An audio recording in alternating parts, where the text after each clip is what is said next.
Hello, nandito po ako sa loob ng Olympic Park. Ito po yung Olympic Park train station.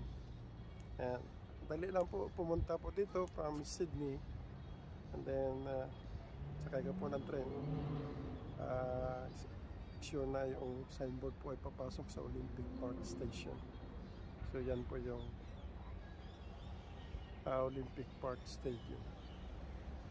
So yun po yung mga giant stadium, Sydney Showground. Yun po sa loob. So it's a good day today. Ganda po yung panahon ngayon. Yan. Saka yun po yung Accor Stadium.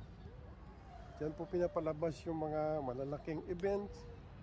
At dito rin kami nanood ng women football championship dito po sa Accor Night.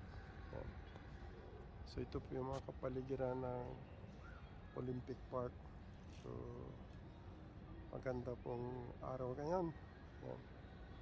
So para na rin po kayo na masyal po dito. Yan. At doon naman po sa kabila yung Olympic Aquatic Center doon sa kabila po. So yun po yung kalsada po dito. Malalawak po. Accor Station. Tsaka mayroon man po mga magagandang hotel po dito.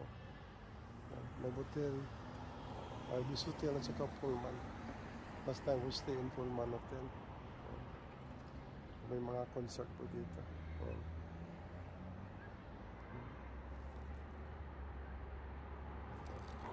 Yan po yung mga post na yan. Yan po yung mga nag-volunteer during Olympic. Nandyan po yung mga kanilang mga pangalan.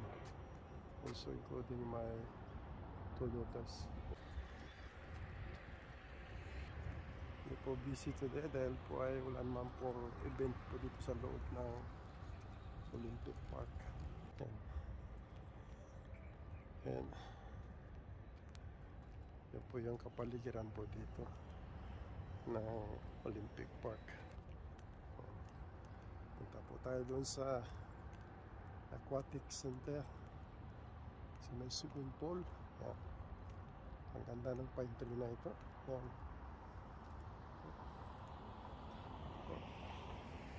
Yan, madali na magpasyal po dito. Gusto po nyo na ang pag-walking exercise sa Tintin Park. Yan sa kabila. Yan. So, marami naman po ditong pasyalan sa loob. Yan, kailangan po ay matibay-tibay yung knee and your feet to walk around dito sa Olympic Park. At sige po. Tsaka may mga kainan naman po dito.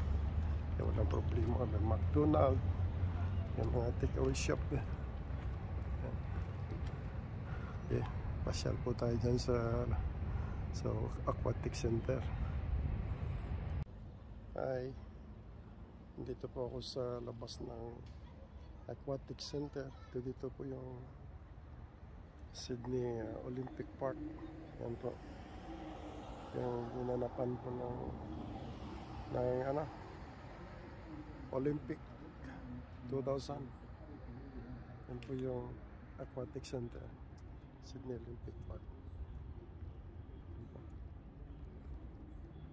Yung dali lang man pumunta po dito. May train station po doon. Ito po ako sa loob ng Olympic Park. Nagbo-walking. So that's a good exercise for me today. Yun naman po yung hockey center. Ito din po naglaro dati.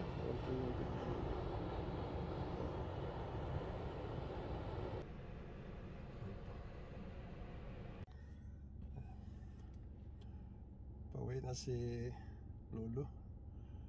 Medyo maaba din ang nilakad ni Lolo ngayon. May get 5 kilometers. dito sa loob lang ng Olympic Park.